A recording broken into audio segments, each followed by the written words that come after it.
사랑하고 인사하십니다. 하나님은 당신을 사랑하십니다. 하나님은 당신을 축복하기를 원하십니다. 하나님은 당신을 축복하기를 원하십니다. 보혈에 지나서 이 주의 전까지 나오신 여러분들을 진심으로 환영합니다. 보혈을 지나야만 우리 교회를 올 수 있습니다. 보혈을 지나야만 하나님의 집으로 올 수 있습니다. 아버지 집으로 올 수 있습니다. 우리가 세상에 살면서 세상 것만 추구하다가 이 교회 오면은 또 하늘의 것을 보게 되는 것이죠. 예수님께서는 산상수훈에서 이렇게 말씀하십니다. 너희 보물을 땅에 쌓아두지 말라. 어디에다 쌓아두라고요? 하늘에 쌓아두라. 하늘에 쌓아두라. 정말 주님께서 우리에게 주신 말씀이에요. 그러면서 주님은 우리에게 말씀하십니다. 너희가 염려함으로 그 키를 한 자나 더할 수 있느냐? 더할 수 있다고요? 없다고요? 없다라고 하는 것입니다. 한자라고 하는 것은 우리가 손끝에서 팔꿈치까지 이게 한자입니다. 염려해서 키를 이렇게 키울 수 있겠느냐? 할 수 없다라고 하는 것이죠. 주님 계속해서 말씀하십니다. 들에 핀 백합화를 보아라. 또 공중에 나는 새를 보아라. 누가 저 꽃을 키우고 저 공중에 나는 새를 누가 먹이느냐? 누가 하신다고요? 하나님이 하신다고. 그래서 너희는 염려하지 말라. 근심하지 말라. 이렇게 말씀하십니다. 그러면서 주님 우리에게 말씀하시기를 너희는 먼저 그의 나라와 그의 의를 구하라. 그리하면 이 모든 것을 너희에게 더하시리라. 그러면서 내일 염려하라. 이렇게 말씀하십니다. 우리는 세상에 살면서 끊임없이 염려, 근심, 걱정을 하고 살아갑니다. 그러나 주님께서는 염려, 걱정, 근심은 주님께 다 맡기고 먼저 그의 나라와 그의 의를 구하라. 이렇게 말씀하십니다. 사도 바울은 지목 중에 있습니다. 감옥에 갇혀 있습니다. 영어의 몸이 되었습니다. 그럼에도 불구하고 이 서신을 통해서 바울이 그렇게 고백합니다. 예수가 누구냐?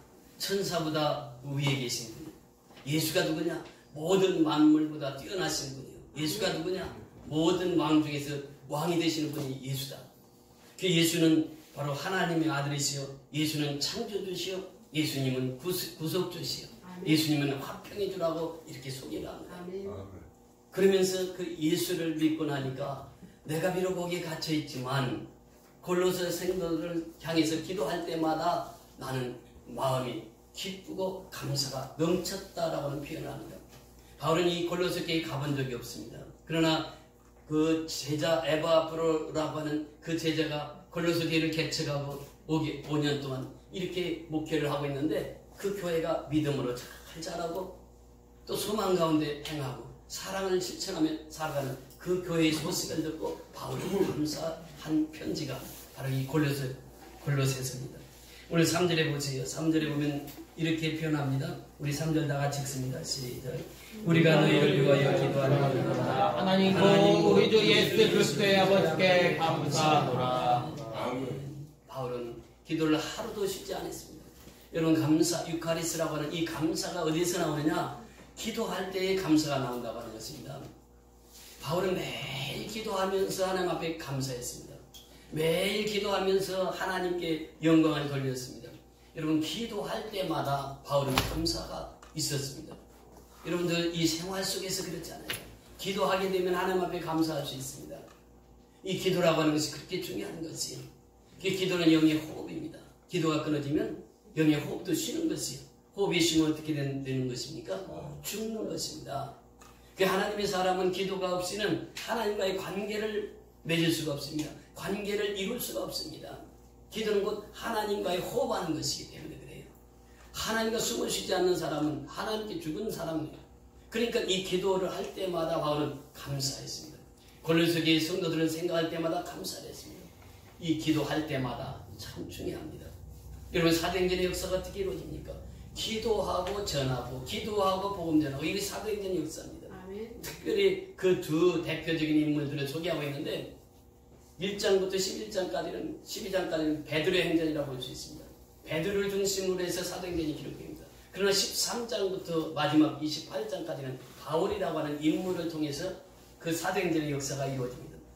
두 분 공히 하나님 앞에 사도로서 충성했던 분들입니다. 베드로를 보세요. 베드로가 예수 믿기 전에 얼마나 성격이 급한 사람이었습니까? 예수님이 십자가에 달린다고 할 때 베드로는 막아섰습니다. 아니 죄가 있는데 예수님이 어떻게 십자가를 지실 수 있습니까? 예수님이 십자가 지을 수 없습니다. 예수님은 죽을 수 없습니다. 제가 지켜드리겠습니다. 라고 했을 때 예수님 말씀하세요. 사단아 내 뒤로 물러가라. 인간적으로 보면 예수님을 위하고 인간적으로 보면 예수님의 죽음을 막겠다고 하는데 그 예수님은 사단아 뒤로 물러가라 명하십니다. 왜 그랬을까요? 너는 하나님의 일과 사람의 일을 구분하지 못하는구나. 그렇게 말씀하시면서 뭐든지 나를 따라오리거든 자기를 부인하고 자기의 십자가를 지고 날마다 나를 쫓을 것이라 말씀하십니다. 이것이 예수님께서 우리에게 주신 말씀이에요. 베드로는 그 명령에 순종합니다. 그리고 오순절 날에 성령의 충만함을 받아서 베드로가 설교할 때 3,000명이 회개가 돌아옵니다. 그리고 더 나아가서 5,000명이.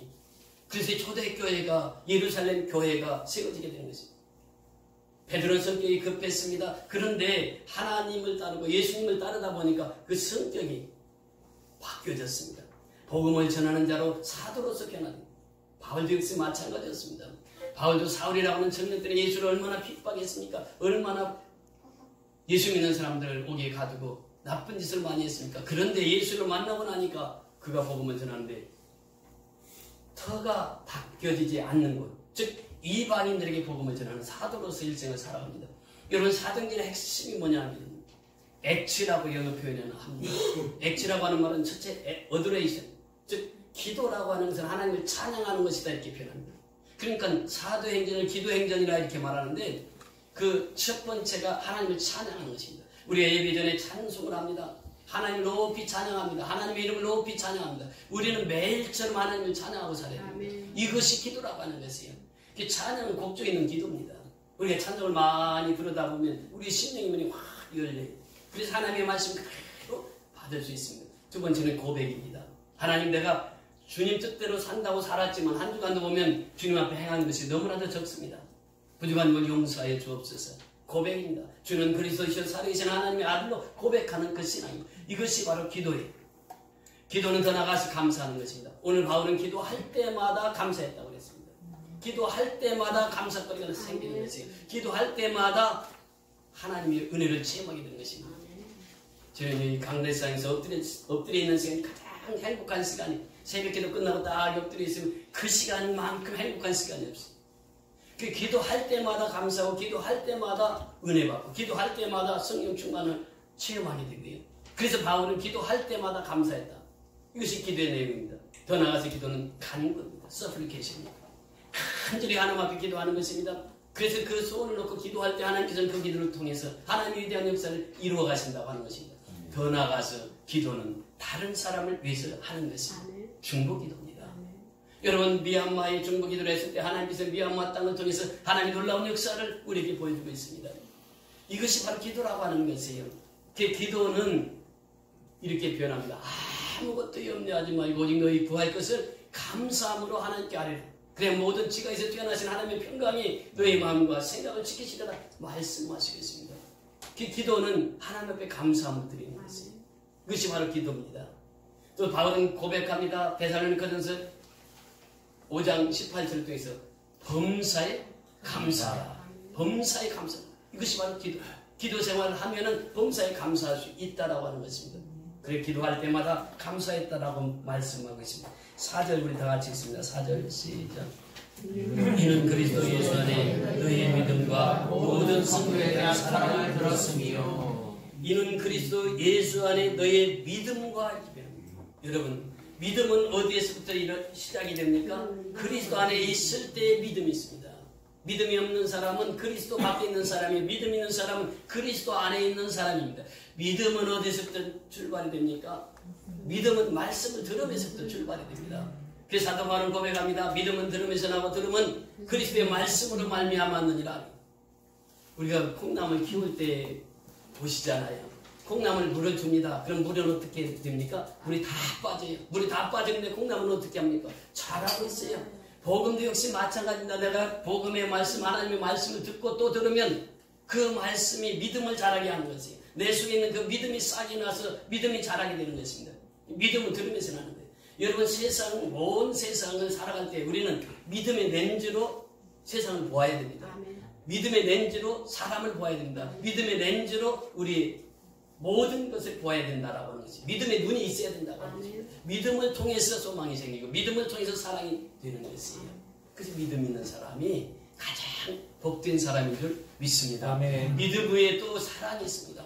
그 4절에 보니까 그리스도 예수 안에 너의 믿음과 모든 성도에 대한 사랑을 들었으며 모든 성도에 대한 사랑입니다. 이것이 지금 바울이 들은 소식이에요. 그러니까 골로새 성도들은 성도들끼리 서로 사랑을 나누고 살았어요. 이런 사랑도 여러 가지 사랑이 있습니다. 그런데 여기서 사랑은 아가페 사랑을 말하고 있습니다. 예수님께서 우리를 향한 사랑은 십자가의 사랑이 우리가 조금 전에 성찬식을 행했습니다. 예수님의 몸과 예수님의 피로 기념하는 이 성찬식을 행했습니다. 예수님의 최고의 사랑은 무엇입니까? 십자가에서 자기 몸을 내어주시는 사랑이에요.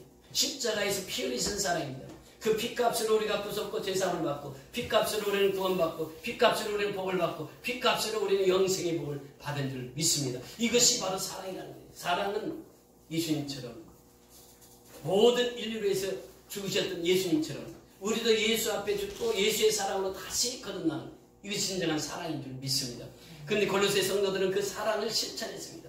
사랑을 말로만 하지 않았습니다. 실천했어요. 행동했다라고 하는 것입니다. 여러분 우리는 말로 전도 많이 할 수 있습니다. 말로 사랑한다고 많이 할 수 있습니다. 말로 감사한다고 할 수 있습니다. 그런데 하나님께서 말씀하십니다. 말과 혀로만 하지 말고 사랑이라고 하는 것은 말과 혀로만 하는 것이 아니라 행함과 진실함으로 하는 것입니다. 요한일서 3장 18절을 통해서 말씀하십니다. 사랑은 실천입니다. 사랑은 실천할 때에 그 사랑에 빛이 난다고 하는 것이지. 그래서 골로새 성도들은 그 사랑을 실천했습니다. 그 사랑의 실천장이 바로 교회였다고 하는 것이죠. 이 골로새 교회의 사랑을 이렇게 말씀하십니다. 세 번째 15절을 보십니다. 5절 시작. 너희를 위하여 하늘에 쌓아둔 소망으로 말미암음이니 곧 너희가 전에 복음의 진리의 말씀을 들은 것이라. 자, 여기 보면 너희를 위하여 무엇을 하늘에 쌓아둔 무엇을 소망이라고 이렇게 표현합니다. 소망. 그러니까 믿음, 사랑, 소망을 말하고 있어요. 믿음은 과거적인 것이요, 사랑은 현재적인 것이요, 소망은 미래적인 것입니다. 믿음은 예수 그리스도를 신뢰하는 것이요, 사랑은 이웃에게 실천하는 것이요, 또 소망은 장차 이루어질 하나님 나라를 그리워하며 사는 것입니다. 이것이 믿음, 소망, 사랑입니다. 그 사랑은 하늘에 쌓아둔 소망이라 이렇게 표현합니다. 여러분, 소망은 어디에 있습니까? 저 하늘에 있습니다. 천국에 있어요. 천국의 소망을 우리가 안고 살아가는 것이 성도의 삶입니다. 그리고 완전한 소망은 천국에서 이루어지는 것이에요. 그래서 우리는 믿음, 소망, 사랑 이 세 가지가 있을진데 그 중에 제일은 사랑이라고. 이 소망이라고 하는 것은 천국이 확실히 있다라고 하는 것입니다. 천국을 향해서 나가는 것이에요. 우리는 누구나 다 죽음을 맞이합니다. 죽고 나면은 그 외에 다른 세상이 있다라고 하는 것이죠. 예수 믿는 사람은 어디로 가요? 천국을 가요. 예수 믿지 않는 사람은 어디를 갑니까? 지옥을 가요. 이것이 천국과 지옥이 분명히 성경은 우리에게 말씀하시고 있다고 하는 것이에요. 우리 유형근 형제가 이제 어제 작년에 천국 환송일을 다 마치고 천국에 보냈습니다. 근데 그 2달 전부터 믿음의 확신이 있었습니다. 거듭남의 확신이 있었어요. 그러면서 그가 마지막 순간까지 하나님을 놓지 않고 하나님 뜻대로 살다가 하나님 앞에 부르심을 받았습니다. 57세. 아직 한참 더 살 나이인데 하나님이 뜻이 있었기 때문에 부르셨죠.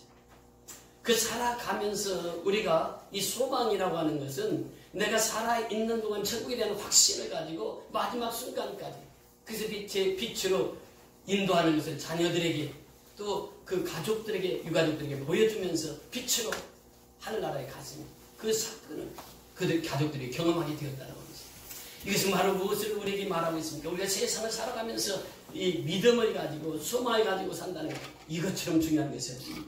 그러면서 우리가 살아있기 때문에 우리는 현재 사랑을 실천하며 살아야 돼요. 이것이 바로 성도의 삶입니다.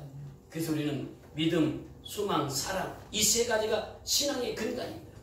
이 근간을 지금 골로새 교회 성도들이 잘하고 있더라고 말이에요. 그래서 사도 바울이 그들을 위해서 기도할 때마다 감사하노라 이렇게 표현하고 있습니다.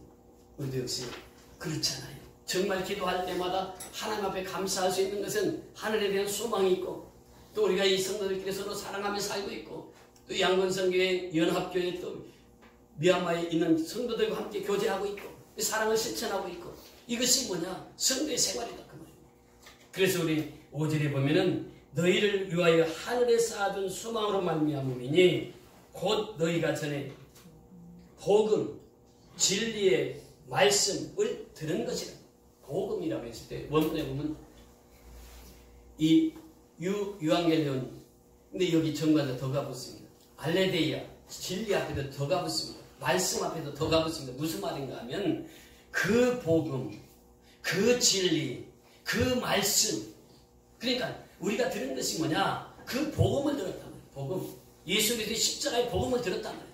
진리를 들었어요. 그 진리가 누구라고 해요? 예수. 내가 그 길이요 진리요 생명이 그 예수에 대해서 들었단 말이죠. 복음을 듣고 진리를 듣고 그 다음에 그 말씀입니다. 그 로고스, 그 말씀을 들었단 말이죠. 그래서 우리가 믿음, 소망, 사랑 가운데 살아간다. 복음이 무엇입니까? 로마서 1장 2절부터 4절까지 보면 다윗의 곁으로 난 예수. 그 예수가 이 땅에 오셔서 우리의 죄를 위해서 십자가에 죽으시고 부활하시고 승천하시고 재림하신 그 예수. 그 예수가 복음이라고. 그 복음을 받은 사람은 부끄러워하지 않습니다. 그래서 로마서 1장 16절 이하에 보면 그렇게 말씀하십니다. 내가 복음을 부끄러워하지 아니하노니 이 복음을 모든 믿는 자들에게 구원을 주시는 하나님의 능력이 됨이라. 먼저는 유대인에게 그리고 헬라인에게로다. 복음에는 하나님의 의가 나타나서 믿음으로 믿음에 이르게 하나니 기록된 바 오직 의인은 믿음으로 말미암아 살리라 한과 같다. 이것이 복음입니다. 그 복음으로 살아야 돼요. 진리로 살아가야 되는 거예요. 말씀으로 살아가야 되는 거예요. 그래야 할 때 우리는 믿음, 소망, 사랑 가운데 행할 수 있는 줄 믿습니다. 이것을 우리에게 말씀하십니다. 그리고 더 나가서 말씀하세요. 6절 다 같이 읽습니다. 시작. 이 복음이 이미 너희에게 이름에 너희가 듣고 참으로 하나님의 은혜를 깨달은 날부터 너희 중에서 같이 또한 온 천하에서도 열매를 맺어 자라는도다. 아멘. 이 복음이 너희에게 이름에 너희가 듣고 복음을 듣고 참으로 하나님의 은혜를 깨달은 날부터 하나님의 은혜를 깨달은 날부터 이렇게 변합니다. 여러분 그렇습니다. 복음을 들었습니다. 복음을 들으면 그 은혜를 깨닫게 됩니다. 은혜를 깨닫게 되면 그날부터 어떻게 하느냐? 열매 맺는 신앙을 생활한다는 것이 온 천하에서도 열매를 맺어 자라게 되는도다. 복음을 심으면 싹이 납니다. 30배, 60배, 100배로 자랍니다. 그리고 나서 그 싹이 꽃이 피고 열매를 맺습니다. 이것이 복음의 열매라고 하는 것이 우리는 미얀마 땅에 복음을 심었습니다. 그 씨를 심었습니다. 그 씨가 자라고 있습니다. 여러분 아까 조금 전에 그 민집사님 기도에서도 나왔습니다만 우리가 3년 전만 해도 어땠습니까? 예배 초소가 없어서 우리는 천막을 치료 예배를 드렸습니다. 컴퓨터 한 대 가지고 나왔습니다. 그런데 지금 3년이 지난 오늘날 지금 양곤 선교연합회를 하나님이 세우게 하셨고 경일 녹화 선교연합회가 작년에 세우게 하셨고 지금 이제 가찬 선교연합교회가 지금 이제 이번 주면은 다 완공이 됩니다. 제 교회를 하나님 세울 수 있도록 축복해 주셨습니다. 이제 오늘 광고에 말씀을 드리겠습니다.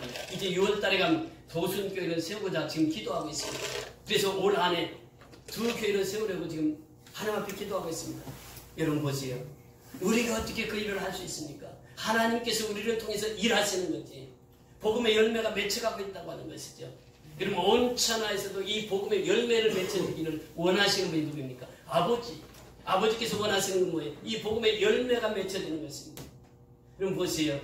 우리 선교연합교회를 통해서 세워진 그 교회들이 지금 200여 명이 매주일마다 예배를 드리고 있습니다. 얼마나 놀라운 은총이요 축복입니까? 불교 국가인 미얀마 땅에 그 복음이 들어가서 그들의 생명을 살리고 그들이 그렇게 복음 안에서 즐거워하는 그 모습들을 볼 때마다 그 열매들을 볼 때마다 얼마나 기쁘고 감사한 일인지 우리는 이루 말할 수 없는 것입니다.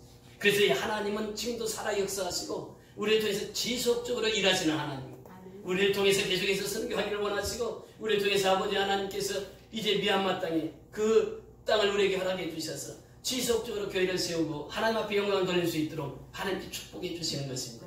복음에는 열매가 있는 것입니다. 복음을 심으면 반드시 열매가 맺히는 것입니다. 그 열매는 성령의 열매로 우리에게 말씀해 주고 있습니다. 여러분 성령의 열매는 무엇입니까? 사랑입니다. 첫째가 사랑이에요. 사랑 없이는 성령의 열매를 맺어갈 수가 없습니다. 사랑은 말로 하는 것이 아니라고 말씀을 드렸습니다. 실천입니다. 실천할 때에 사랑의 완성을 이룰 수가 있다라고 하는 것이죠. 사랑과 두 번째는 뭐라고 말씀하십니까? 신앙입니다. 복음은 기쁨의 소식이 유앙겔리온이라는 굿뉴스라고 하는 복된 소식입니다. 기쁨의 소식이에요. 그래서 이 기쁨의 소식을 전하는 것입니다. 저희가 새벽마다 전 성도의 3분의 1이 새벽 예배 나오고 있습니다. 얼마나 감사한 일인지 몰라요. 그 나오면 그분들이 그냥 나오는 게 아니에요. 은혜 받고 가면서 그냥 찬송 부르면서 또 갑니다. 그러면서 또 전도하러 갑니다. 새벽부터 전도합니다. 얼마나 감사한 일이에요. 이 하나님의 복음을 받으면 기쁨이 충만한 그 기쁨을 가지고 가서 복음을 전합니다. 전도지 전달하면서 복음을 전합니다. 이것이 바로 우리 교회의 현실입니다. 여러분, 이 성령의 열매, 두 번째 열매는 희락입니다. 기쁨이에요. 그 기쁨이라고 하는 것은 예수님으로부터 오는 것입니다. 기쁨의 원천이 예수 그리스도이기 때문에 예수님으로부터 받은 그 기쁨을 다른 사람에게 그 기쁨을 나누는 것입니다. 그래야만 나도 기쁘다고 하는 것입니다. 저는 기도할 때마다 미얀마 그 성도들이 성장한, 그 교회들이 성장하는 모습을 보면 얼마나 마음이 기쁜지 몰라요. 바로 그것입니다. 성령의 열매는 기쁨이에요. 그 사랑과 기쁨입니다. 그 열매가 맺혀져 가는 거예요, 지금. 희락의 열매. 그 다음에 더 나가서 무슨 열매입니까? 예. 화평의 열매예요. 여러분, 예수 그리스도는 화평해 주라고 말씀을 드렸습니다. 예수님께서 십자가에 죽으실 때에 하나님과 인간의 그 다 막힌 담을 다 얼어버리셨어요. 그 십자가를 지실 때에, 십자가에서 죽으실 때에 휘장이 아래수위로 찢어지고 그러면서 막혔던 날을 헐어버리셨어요. 누구든지 예수님의 십자가를 의지하면, 화평의 주를 의지하면 하나님과의 대면이 가능한 것입니다. 하나님과 날마다 교제를 이룰 수 있는 것입니다. 하나님의 백성으로 살아갈 수 있는 것이 바로 예수님이 화평의 주가 되시기 때문에 그렇습니다. 그래서 우리는 이 세 가지, 성령의 열매 세 가지, 사랑과 희락과 화평은 하나님과의 관계에서 맺어지는 것이에요. 그러니까 내가 매일처럼 하나님 앞에 기도할 때 하나님께서는 사랑의 열매, 화평의 열매, 그 다음에 더 나가서 또 희락의 열매를 하나님께서 주신다고 하는 것입니다. 그 다음에 두 번째는 다른 사람과의 관계에서 맺어지는 열매인데, 첫째는 양선입니다. 두 번째는 충성이에요. 세 번째는 온유입니다. 이 열매들을 맺어간다고 하는 것입니다. 그러니까 예수 믿기 전에 나의 삶과 예수 믿은 후에 나의 삶이 달라지는 것이, 양선의 열매, 충성의 열매, 온유의 열매는 다른 사람과의 관계에서 맺어지는 열매예요. 그러니까 사람이요, 예수 믿기 전에 베드로처럼 성격이 급하고 그러던 사람도 예수 믿으면 온유한 사람을 변하고, 모세처럼 그렇게 세상을 그렇게 살던 사람도 예수 만나니까 온유한 사람, 지면에 온유한 사람 하나님 들었었어요. 오늘도 역시 마찬가지로 예수 믿는 사람, 겸손하고 온유한 사람을 하나님 들었었어요. 그들을 통해서 하나님의 역사는 계속해서 이루어진다고 하는 것이죠. 그래서 이 성령의 열매, 다른 사람을 통해서 맺어지는 열매, 양성의 열매, 충성의 열매, 온유의 열매를 많이 맺는 저와 여러분이 될 수 있기를 소원합니다. 그리고 마지막에는 자신의 관계에서 맺는 열매입니다. 그것이 무엇입니까? 온유와 절제, 이 열매입니다. 그러니까 이 온유와 절제, 오래 참음, 이 열매들은 바로 내 자신을 통해서 맺어지는 열매예요. 이 사랑은 오래 참는 것이, 사랑은 인내하는 것이, 사랑은 끝까지 참는 것이, 이것이 사랑이라고 하는 것입니다. 그래서 이 나와의 관계에서 맺는 그 성령의 9가지 열매들, 하나님과의 관계에서, 이웃과의 관계에서, 나와의 관계에서 이 성령의 9가지 열매들을 주렁주렁 맺어서 그 열매들을 이제 저 미얀마 땅에도 맺게 해달라고, 그래서 미얀마 땅에도 그렇게 맺어가는 그 아름다운 역사가 우리를 통해서 나타나기를 원하는 것입니다. 그래서 우리는 이제 항상 하나님 앞에서 우리에게 주신 그 사명, 복음을 전하는 사명, 이것은 끝까지 우리가 복음을 들고 나가서 현장에 가서 증거할 때 하나님 놀라운 역사를 이루어 주실 줄 믿습니다. 그래서 우리 모든 선교연합회 성도들은 이제 말씀을 듣고 여기서 주저앉는 것이 아니라 밖에 나가서 복음을 전하면서, 생명의 복음을 전하면서 삶으로 말미암아 하나님의 신령한 복으로 체험받는 저와 여러분이 다 될 수 있기를 주의 이름으로 축원을 드립니다. 다 같이 일어나셔서 초청찬송